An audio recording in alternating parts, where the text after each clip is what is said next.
Good morning and welcome to गना shot. गना shot में आप सबका स्वागत है। Today we're going to talk of something very interesting. We're going to talk of China, the jilted lover of Pasni. Okay, before I go further, I must also welcome not only viewers from Gana Shot, but also those who have joined from P Gurus, right? This is a joint podcast. So at the outset, those from P Gurus, subscribe to Gana Shot also, and those from Gana Shot, please subscribe to P Gurus also, because you'll get the best of both. We are quite different channels in many ways, but equally we are together in many ways, right? So you'll get the best of both. That's the thing which I wanted to put across to you. The flavor is different, but the orientation is the same. Right, let's get back to China, the jilted lover of Pasni. We've not heard of it, this famous thing that suddenly Pasni was offered to Americans, and we've done a lot of analysis on it, all that. We've never seen as to how it has affected China. What is the Chinese viewpoint? And it's not come in any international news, it's not come in even the normal tabloids. So I had to search hard. Or is there a lid on the thing? No. Then I came across a few articles in Baidu, Baidu.com. So I'm going to present them to you, right? But look at it. You know, I mean, look at this cartoon. It tells everything, right? Uh, the Pakistani damsel in the lap of China, and suddenly here comes this rock star salesman selling rocks to USA, and out comes Pasni deal.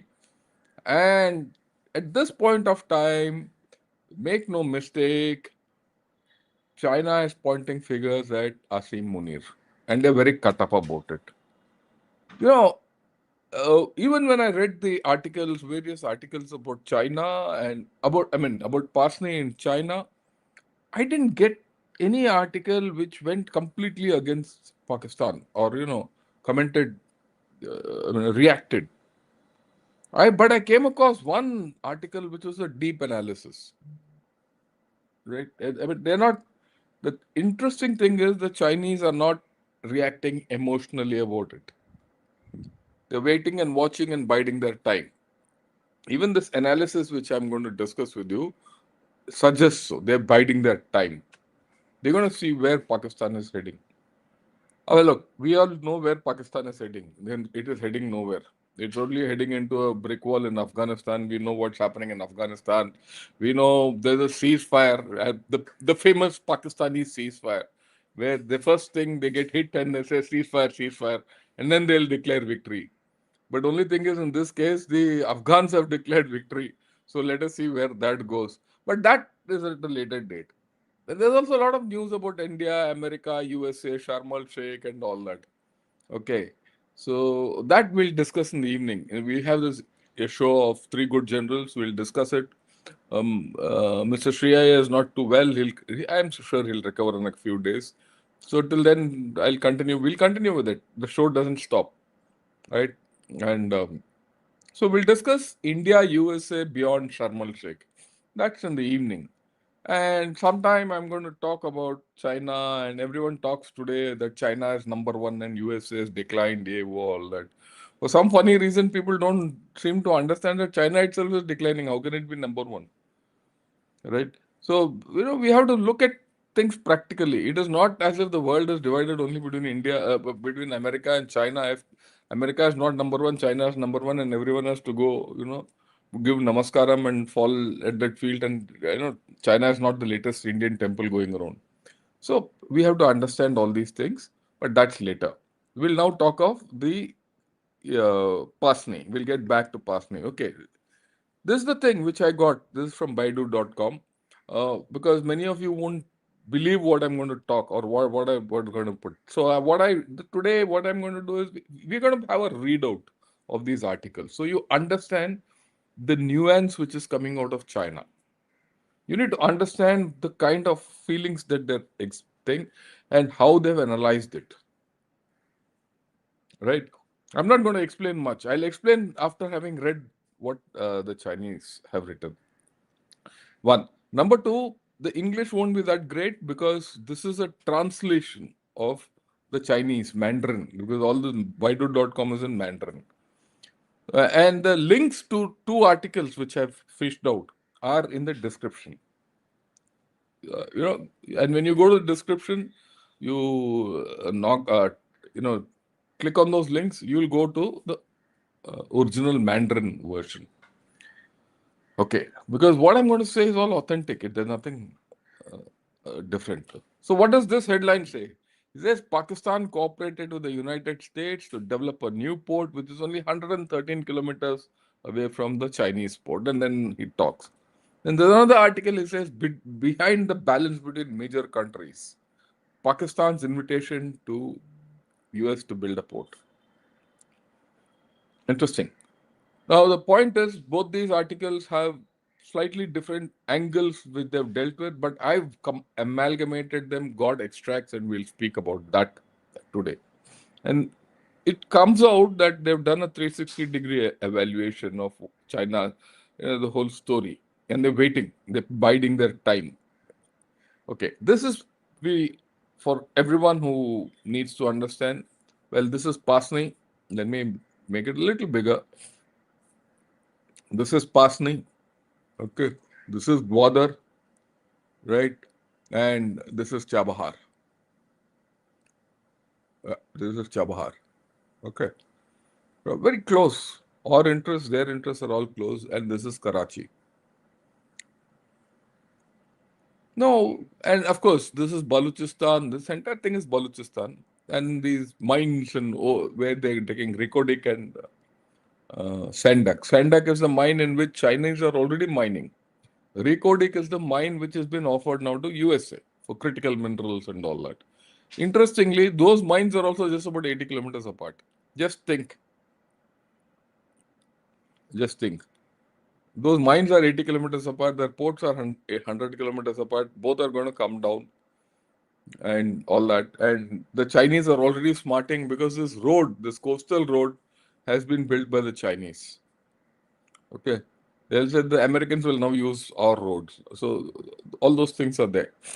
So there's something which is fundamentally interesting and intriguing about this entire Pasni deal. And that the Chinese have come out with it very well. We'll come to it. And a lot of people are talking a lot about Pasni and the port and all that.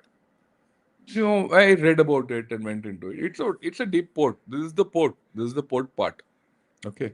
But you see the approach to the port. There seems to be a creek from here and from here. Actually, when I'll put it fully so that you have looked.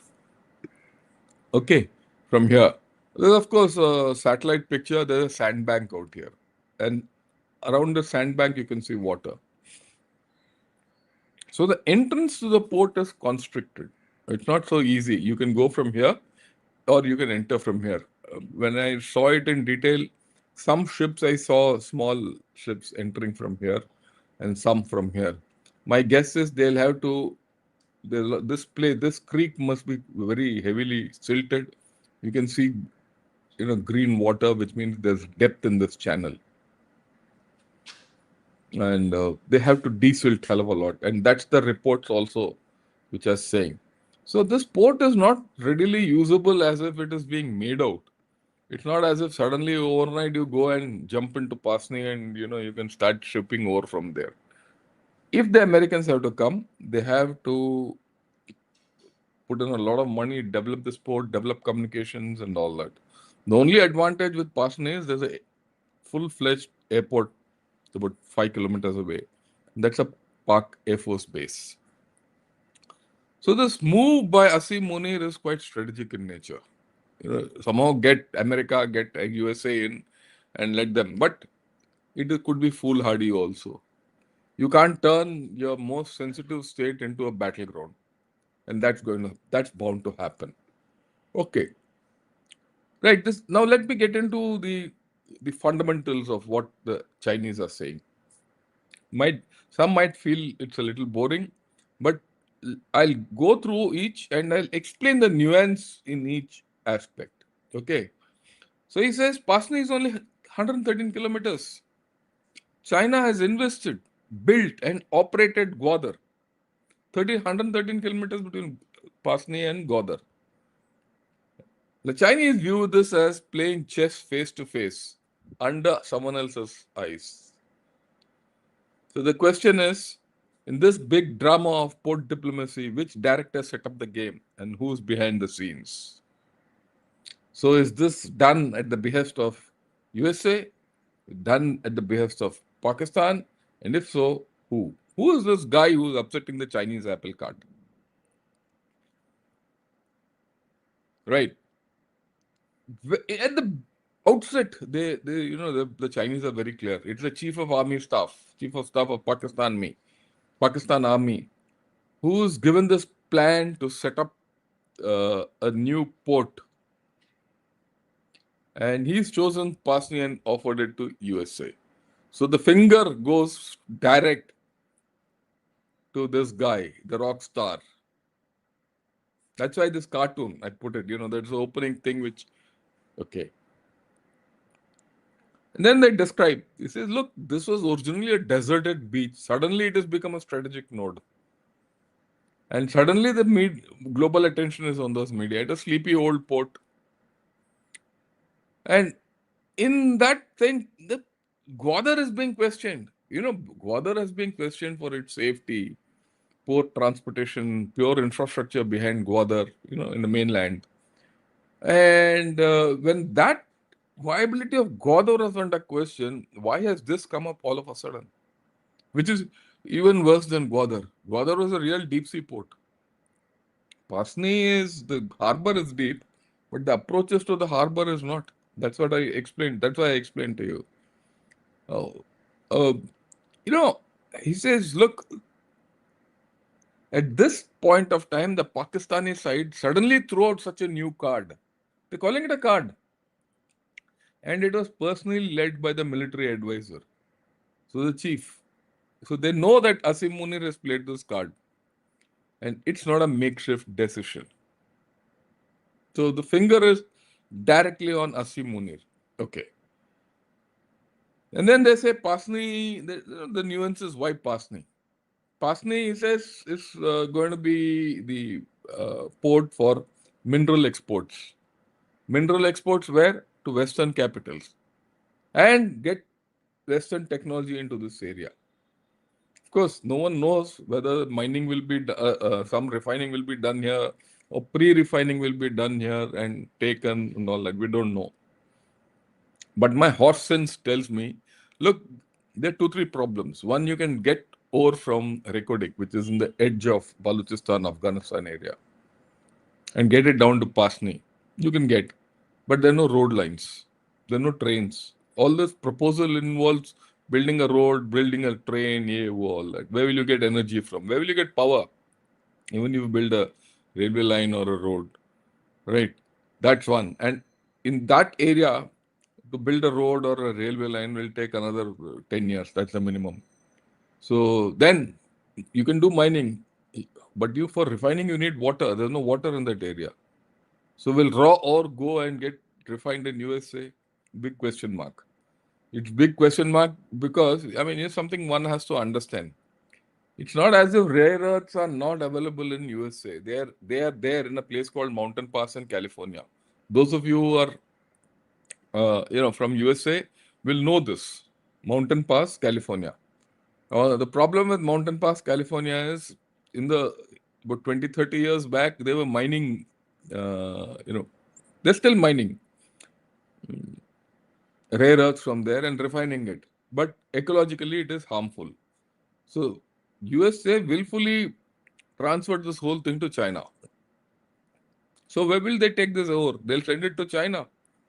That's asking for trouble, isn't it? Okay.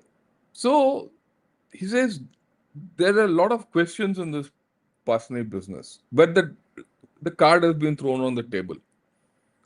He says, look, saying that Pasni will open the gateway to everything is like saying that Gwadar was also, same thing was told about Gwadar 10 years back. And Gwadar was the starting point of the China-Pakistan economic corridor, the arrowhead and all that nonsense. What is it? Right? Here's this story by Pakistan is something similar. What at that point they went behind China, now they're going behind USA. That's what it's written here. And he says the protagonist has changed, but the lines seem to be familiar. And the doorway behind this is intriguing. Where is this whole story going? Where is Pakistan taking this whole story? So it is, the words, if you see in this original article, and that's why I put this, you can keep reading also. I'll not read everything, but you keep reading, you will understand. Very intriguing. I mean, I won't say very intriguing, very telling. He says, is this Pakistan's double insurance? While continuing to eat China's investment, okay, it also hands olive branches to US so that it is trying to win more opportunities. They know that Pakistan is double dealing. Then they also feel that, look, Pakistan is getting rid of dependence on China. And they want to be more independent and the fate of their country in their hands. They know Asim Munir's game. He says, the Chinese say, look, Gwadar was the maritime fulcrum of the Belt and Road. Okay, and it has become a regional hub, or rather progressing to be a regional hub.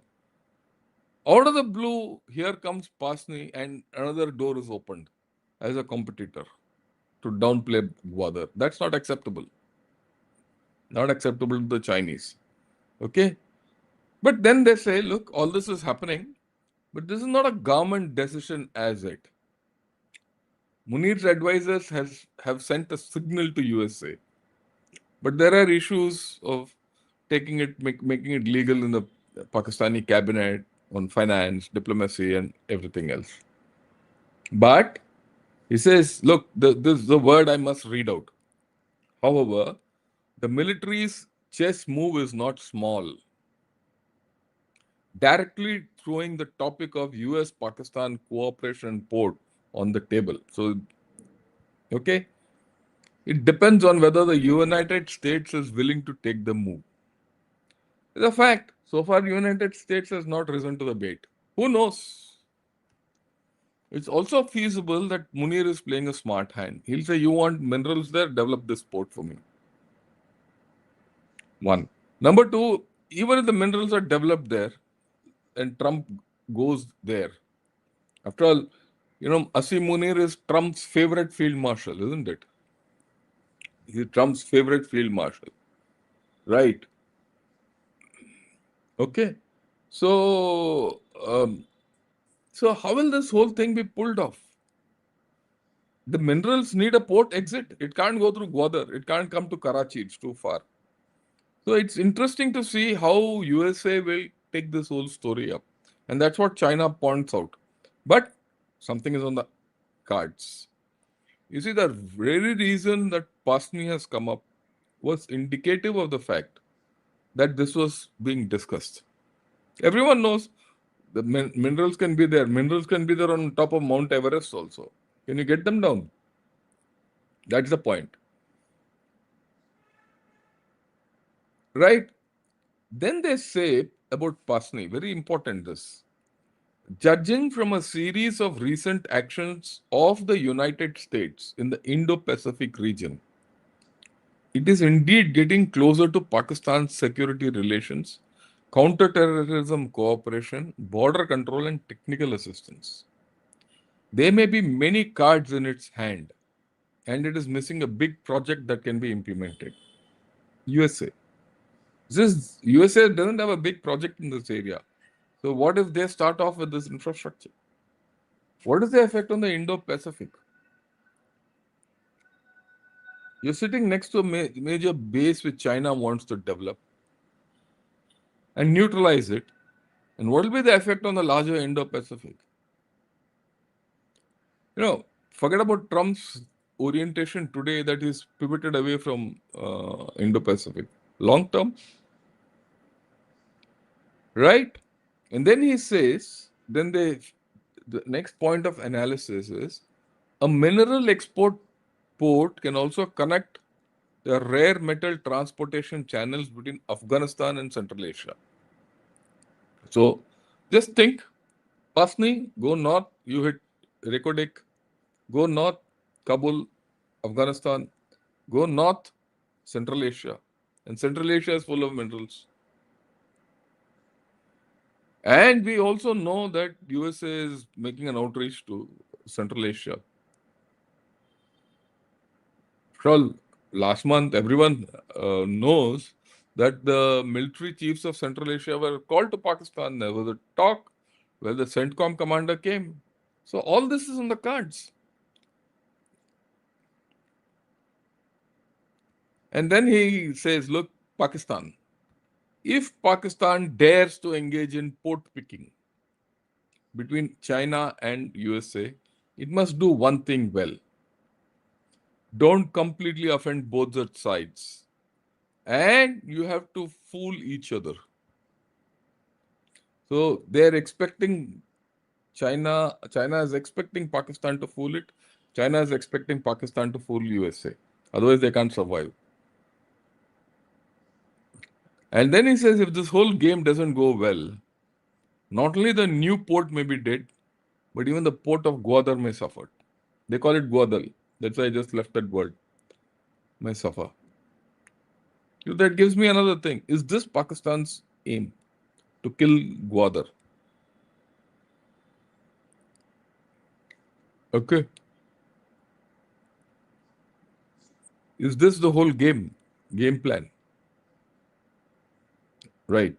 And then he says, it's nice to say that the port is going to be built and all that, but who's going to put money? The crunch will come when the money is put on the table and development of Pasni starts. And my guess is development of Pasni will start when the minerals start getting exploited there. The fact that the minerals there is known in 𝗥𝗘𝗙𝗥𝗡𝗥𝗥 because there's a proper survey, international survey given out by 𝗥𝗘𝗙𝗥𝗡𝗥𝗥. The thing is how to take it out from there. Okay, right. Then they talk of, there's a very extensive set of analysis. So I'm going over each angle. Then they say, look, China and Pakistan are iron friends. They call Gwadar is the banner port of Sino-Pak cooperation. Banner port means flagship. Okay. And China has invested billions of dollars. And the construction started in 2002, amalgamated into Belt and Road in 2015. And then a lot of terminals have been expanded and industrial parks have been set up and all that. All this, a couple of $1 billion or more have been put into Gwadar. They have not only repaired the port, but complete set of infrastructure such as power plants, highways, communications, everything. They're stating all this. And he says, as per one plan, this was to become Shenzhen on the Indian Ocean. This is a dream which was being sold to Chinese by the Pakistanis. Or the dream which Chinese built to sell it to the Pakistanis. Or the Chinese built to sell it to Pakistanis. And then he says this was the thing which was, Gwadar was to connect the China-Pakistan economic corridor and open the channel between Western China, that is Xinjiang, to the ocean. Access to the warm waters of the Gulf. And strategically speaking, the port of Gwadar is like a fixed Neptune needle of China in the Arabian Sea. So now, this is the Gwadar part of the story. Then he says, look, there are problems in Gwadar. The geographical or a geopolitical environment is complex. Security situation in Balochistan has been unstable. The port has been bombed and armed attacks have been carried out many times. We know that. We also know that there are a lot of protests there, Gwadar Ka Haq Do. And that Gwadar Ka Haq Do movement went on for a couple of months last year. The risk to Chinese personnel stationed there has been very high. Right? And he says, look, Pakistan has set up police, security, and all that, but they've not been able to eliminate the threat. And they're worried, and genuinely. And this issue of security threat to the Chinese came up when Xi Jinping met Shahbaz Sharif and Asim Munir during the SCO also. This point came up in that bilateral meet. So they're reiterating it in this. He says, secondly, this is interesting, and this is something which we need to focus on. And they're now coming out with the problems of Gwadar. He says the commercial value of Gwadar has not been realized for a long time. 10 years, $2.5 billion, and there's no return of income. How much can China keep affording to throw it? Then they say that although the port of Gwadar has connection capacity, the import and export volume is far lower than expected. There's no trade happening in Gwadar. It's a dead port. Transport efficiency, custom declaration process, and transportation supporting enterprises have not kept up with the pace. I have done a video on Gwadar. There's nothing there today. Many Chinese funded enterprises are shouting there is no logistics closed loop infrastructure. And the investment return is worrying. There's no investment. And there's no return. There's no trade. There's no power. There's no electricity. Or there's no water. Right? Coupled with the economic constraints under the political game, the United States and United States and Europe have kept a distance from the port of Gwadar for a long time and have deliberately treated it coldly. They understand that they're being isolated. Actually, Gwadar is isolated. None of the Western carriers go and get into the stop there. Actually speaking, Gwadar has got capability to accommodate super tankers. The hope at one point of time, I remember, was super tankers will come from wherever, come to Gwadar. Gwadar will be a transshipment point. From there, smaller ships will go into the Gulf. So everything coming out of the Gulf will stop at Gwadar, transship into larger carriers and go halfway across the world wherever and do whatever. That's not happened because everyone has avoided it. So Gwadar, actually in this article it comes, he says, look, Gwadar has failed. The Chinese are admitting that Gwadar has failed. And then financing. He says World Bank and international financial institutions are not involved in relevant financing. And the port has fallen to the dilemma of single external resource. The single external resource is China. The burden, you see, we all talk, oh, Gwadar has been developed by China, all that. Look at what they're saying. Look at the problems that Gwadar is facing. Not viable economically. Strategically not viable. Everyone is avoiding it. The Chinese are finding the difficulty of funding it. He says, to put it bluntly, although China can afford it, it is difficult to make ends meet. When people talk of China, its reach, Belt and Road, please understand. It's easy to build something, but very difficult to maintain it and keep it up and get value out of it. One of China's major problems, the Communist Party of China has muffed it.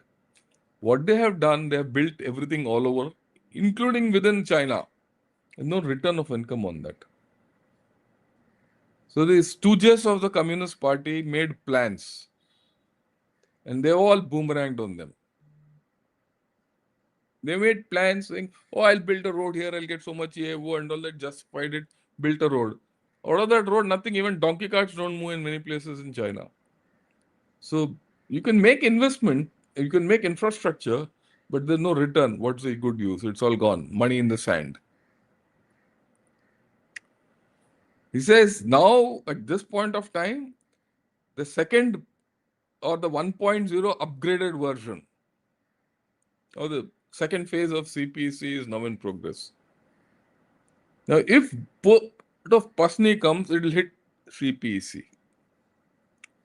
Says it embarrasses. This is an embarrassment point for the CPEC. Right? He says both Pasni and Gwadar are next to each other. They will have similar shipping functions. And if now here comes a threat they feel. He says if Pasni takes off in the international route, because the Westerners will come there. Western lines will come there to get the ore out. Gwadar will face the risk of being marginalized, which is not acceptable to China. Even the flagship of CPEC will be useless. See, when foreign investment evaluates projects, they pay attention to comparability. This is their argument. Two ports with similar functions and only 100 kilometers apart, whichever has a better political and economic environment and stronger investment behind it, can attract more freight and investment. Very logical, isn't it? So they're worried that USA might shift the political climate towards itself. It can force others also, in which case it is actually killing Gwadar. Okay, if there is a party with frequent entry and exit of foreign merchant ships and bright data, capital will naturally flow over to them. Threat. So what happens to Chinese $2.5 billion? That's the fear which the Chinese have. You see how many things this guy has analyzed. Okay, the Chinese will definitely not sit idly and watch the port of Pasni start another stove, that they're lighting another fire there, Pakistanis. Then he says, look, the significance of the China-Pakistan economic corridor is not only in the economy, but also in the combination of politics and strategy. There's strategic value in this. We all know that. That's also being threatened. Okay. Once there is a port of internal volume, that is Pasni, it takes off, Gwadar will be diluted, known. But more importantly, China's geographical influence in South Asia will also be weakened.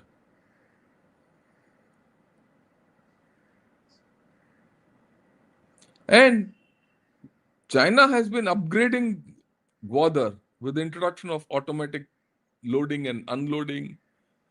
They've constructed the 𝗥𝗘𝗙𝗪𝗏 highway,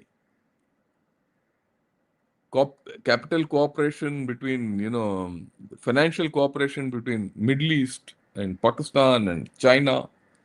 So all this is going down. And they've done all this to increase the hard power of the port and meet the challenges of potential political opponents.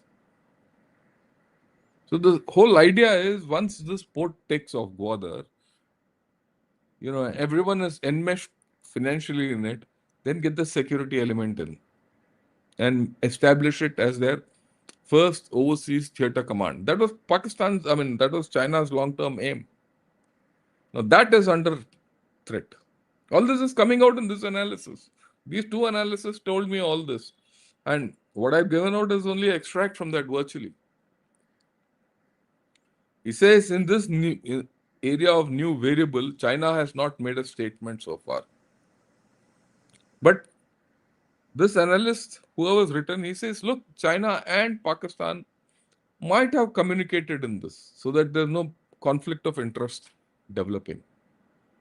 And then he says, some communication would have happened to prevent port conflict from turning into strategic trust crack. They also recognize that Pakistan is playing the chip well. He says it's become the biggest chip owner. The chip is the card it has. It can bargain on both sides. And it can also use the port issue to consolidate military and governmental consensus internally in exchange for technical and financial support externally. It's like a game of chess, right? Now, that's where he says the relationship between China and Pakistan is iron or not. So the iron brother equation has come into it. Okay. The CPEC has already invested tens of billions of dollars, including Port Gwadar, Karakoram Highway, Energy Corridor, all that. He says this is not just a small investment. And if Pasni is operated by United States, it will become a window to observe and restrain Port Gwadar. So their core strategic interests are under threat. Okay. Then he says, look, if USA comes into Pasni, it's like lighting a fire under China. Under this, it'll burn the China-Pakistan economic corridor.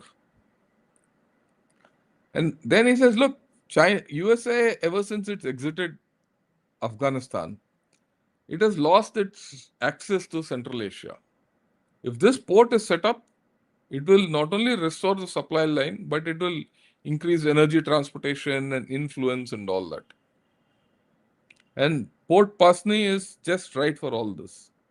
It's got water depth, it's got a waterway, which I showed you, and it's got the climate same as Gwadar. And they also say that American think tanks have been studying this whole story to get hold of a foothold here. So it's not new to anyone. The Chinese have been studying this because they would have studied it next door. What if America comes there? So you're going to see things happening. Right? He says this is not just an economic calculation by the Chief of Army Staff. It's also a strategic signal. And then he says, look, Pakistan is also knows that the progress in Gwadar is not as it expected. This is a progress in Gwadar. It doesn't have roads, railways, supporting areas is slowed down by domestic politics. Port throughput has not increased and benefits are difficult to show. So Gwadar, actually in this tacitly, the Chinese are agreeing or saying that it has been a failure so far. If Pasni is given to USA, it will become a complete failure. Okay. And then their hold on Pakistan will also reduce. Is this what Pakistan is playing for? It's a different thing. It's not going to happen overnight. It's going to happen over 5, 6, 10 years. Okay. That's the aim. And that's how the Chinese are viewing it. Will Chinese keep quiet? Of course not. They'll do something. Here it comes. There is another side of the matter, which is the crisis of trust. Although Sino-Pakistan relationship is called, iron can also rust. So they've given the threat. So you do this, we'll stop giving you. See, where Pakistan is caught is Pakistan is completely indebted to China. Nearly $23 billion. Pakistan doesn't have the money for it. What it gets as loan from IMF only is useful for running the country. Nothing else, and buying some arms. 80% of military hardware of USA is Chinese. So not USA, of Pakistan is Chinese. So if the Pakistanis wag their tail, the Chinese can turn a lot of buttons. Okay. But and Pakistan is smart, and which it appears it is smart. There's no doubt. This Munir is quite a dangerous guy. And he's a thinker. Let's be very clear. He's doing it slowly. And he's gone and sat in Trump's. And in the next 2-3 years, Trump can do something which will offset the Chinese. And then they also know, they also understand. Look, in recent years, Pakistan has experienced regime change, economic crisis, and frequent terrorist attacks. He says the problem with all this is that every time a new government comes, it wants to renegotiate the conditions. That's not acceptable to them again. And then he says, look, China has suffered losses in investment, security, and is increasingly cautious about Pakistan's political stability. The emergence of the Pasni proposal will undoubtedly escalate this caution. So there's a problem for China in this Pasni thing. Then he says, USA. USA knows the whole story. Let's not think USA is a fool. And he says USA will not invest money in a hurry. That's their assessment. The card of Port Pasni is like a fishing line.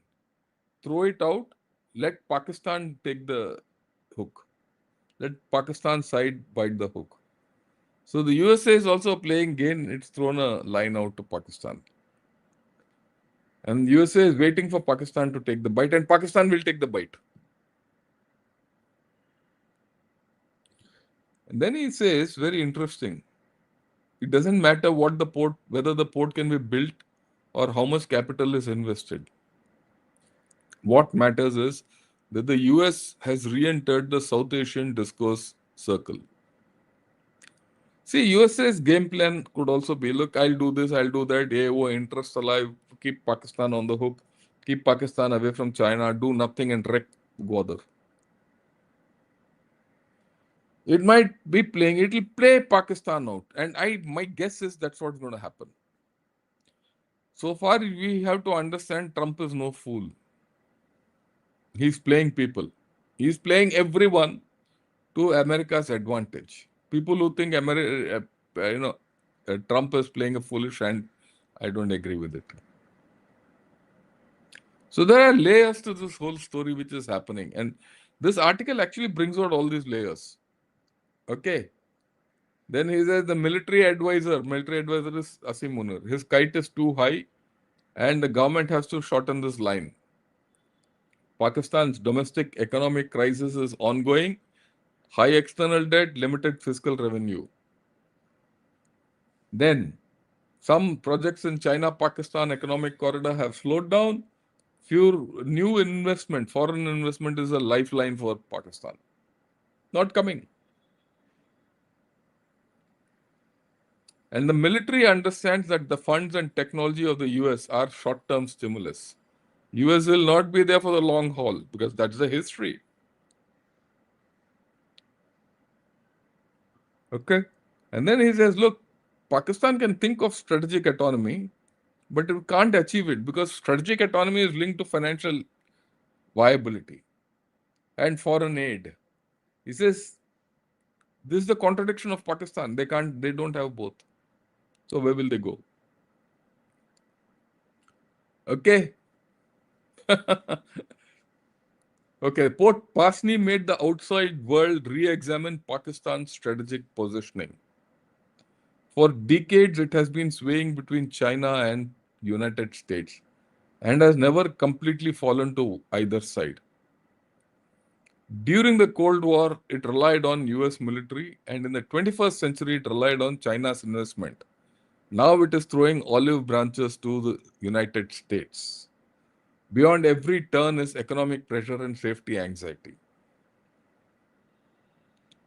The security situation in Balochistan makes the Pasni project more complicated.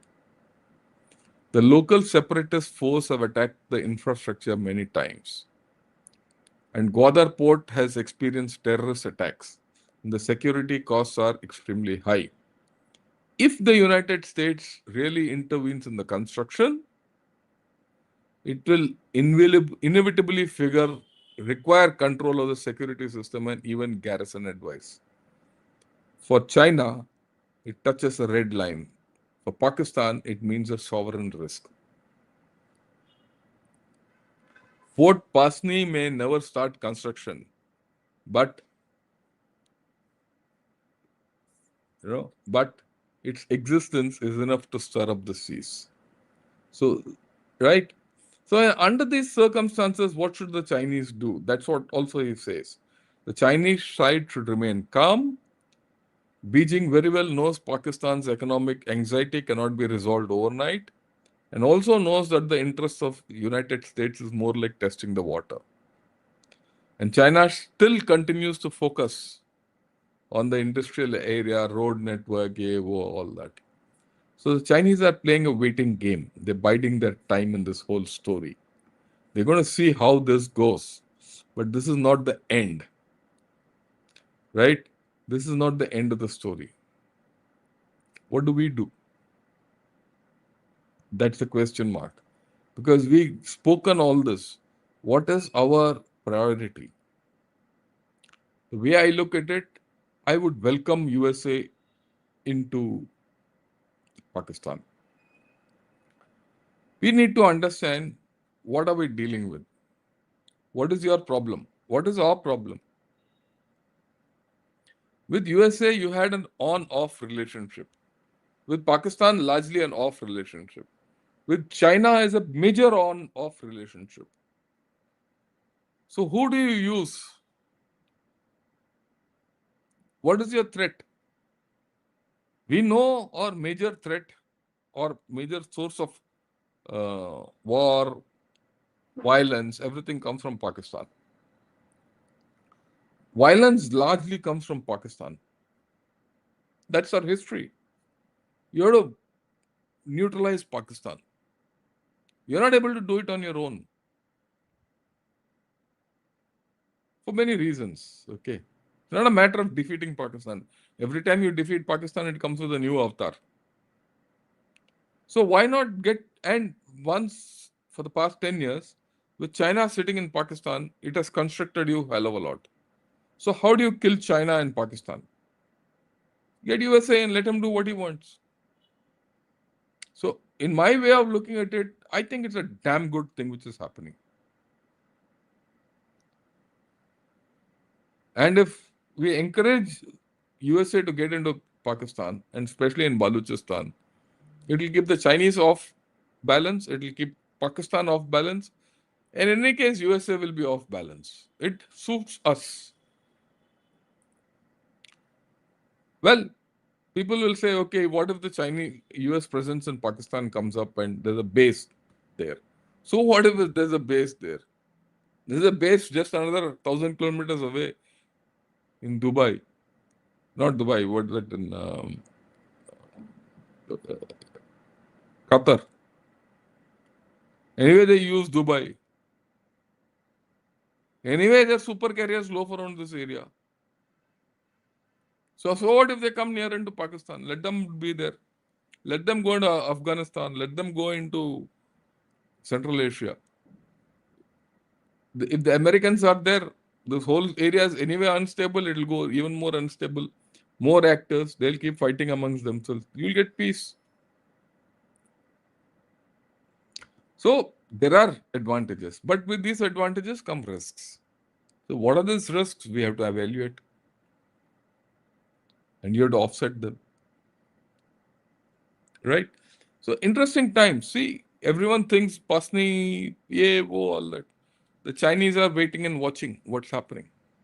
That's why I thought, put across to all of you the Chinese point of view. Because that has been missing from all analysis about Pasni. Okay.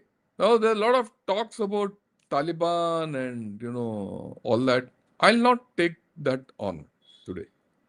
I'll not take on other subjects because, like I told you, evening we'll talk of, India, USA, and beyond in Sharm el Sheikh. And maybe tomorrow morning we'll talk of Afghanistan and Pakistan and where the whole story is going. Okay. I'll just take those questions. Uh, right. Because otherwise we'll be veering off the topic. That's the whole story. Okay. Munir is now the most successful field marshal. That's okay. That's a lot. And thanks a lot for your contribution. Um, okay. Yeah, thanks a lot for the cartoon appreciation. I mean, I put a lot of effort in making these cartoons. I feel nice when someone says good. Yeah, we are talking of Trump and Modi ji. We'll talk in the evening. There's no problem. Okay. Mm, yeah, talk about Devbandi and Barelvi angle of Afghanistan. We'll talk of it. I've spoken of it already. I've already spoken of it, Ranjan, right? When I analyzed Afghanistan, but we'll talk of it. Ladybird Haru, good morning. Yeah, back after a long time. Thanks a lot, Arvind. Uh, yeah. So the formation of Pakistan by Western powers was probably they wanted access to a third ocean. Yes. Second ocean. The USA, look, to be a superpower, you need two oceans. It's a two ocean theory. Kaplan's two ocean theory. Okay. Why will USA come and where will they get money? Why not pay rent? Well, they'll come. There's a lot of money there. USA doesn't lack money. Let's be very clear.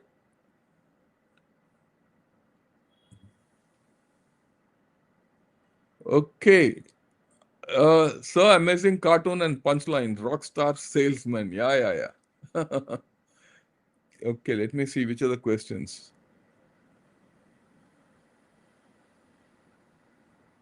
How much usable rare earth will be got by USA and China from Baluchistan or Myanmar? Joy Bangla, I don't think you know much about rare earths. Rare earths are plenty in Myanmar. The bulk of rare earths are being filched away from Myanmar and taken to China. China doesn't have dysprosium-based rare earths. All that is coming from Myanmar. Seems to be a good strategy for Munira, given Baluch region is not. Yeah, I've discussed about this when I did this thing about Pasni. It's a good strategy. Munir's strategy is very clear that the Chinese have seen through it. The thing is, what is China's strategy from here? We'll have to see that. And what is US response to all this? Hope 𝗟𝗏 recovers. He will, I'm sure in a day or two he'll be back.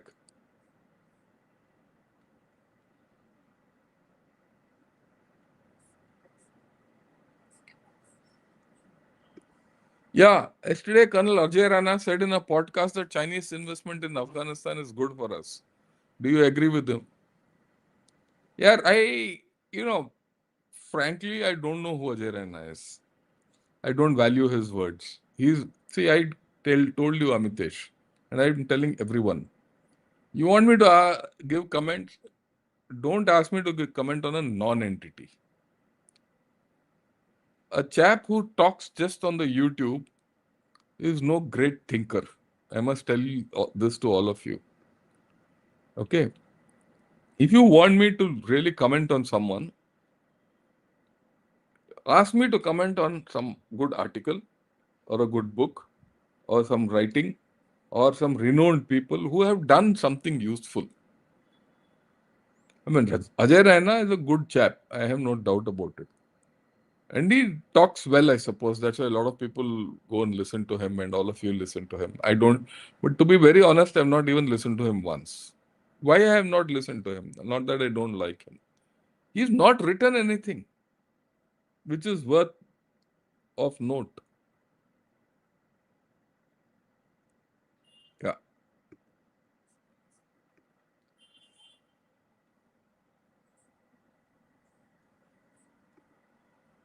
So for Pakistan, US is more reliable than Iron Man China. No, Pakistan is playing both against each other. Okay. As long as US in the Indo-Pacific, Pakistan is safe from China. I agree, US will not move out of Indochina. But the problem for China is that if US has another port in Pasni, then China's Indo-Pacific game gets complicated. That's what that article talks of.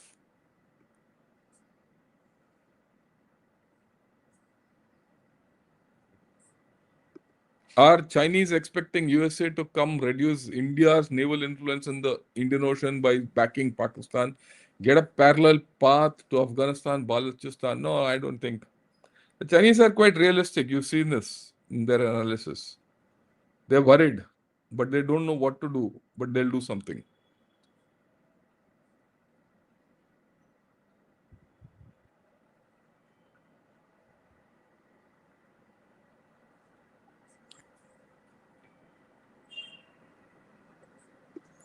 Given the water troubles in Pakistan, how is the power situation in Pakistan? Google says it gets 60% from fossil. Pakistan is a done case here. Don't waste your time.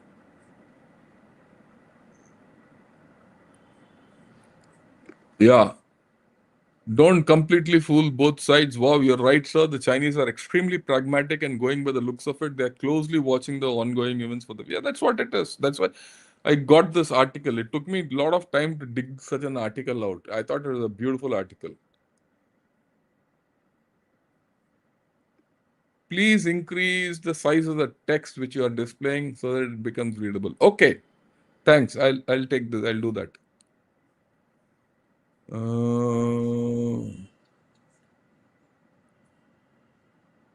Okay, Namaskaram, General Garu. Thanks a lot, Achintya.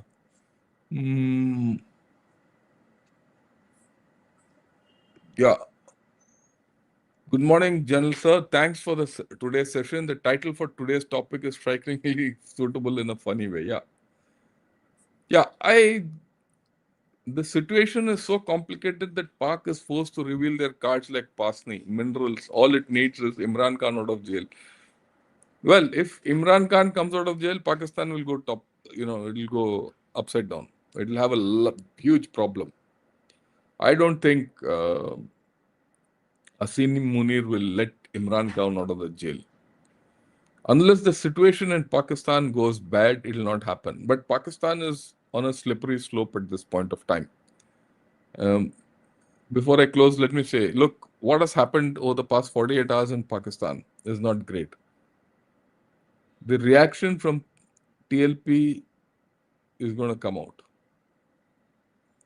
For now, it appears TLP has been cornered and slaughtered. The reaction from Afghanistan is going to deepen. TTP will strengthen. So there are a lot of things ahead. We'll talk of it in the morning. Tomorrow morning, we'll talk of a review of the situation, Taliban, TLP, everything on Pakistan. Evening, we'll talk of India and USA. Right? Thanks a lot for listening in. Thanks a lot for all those people from P Gurus who have joined in. And do subscribe to Ganashot. Do subscribe to P Gurus. And till evening, have a great time and Jai Hind to all of you.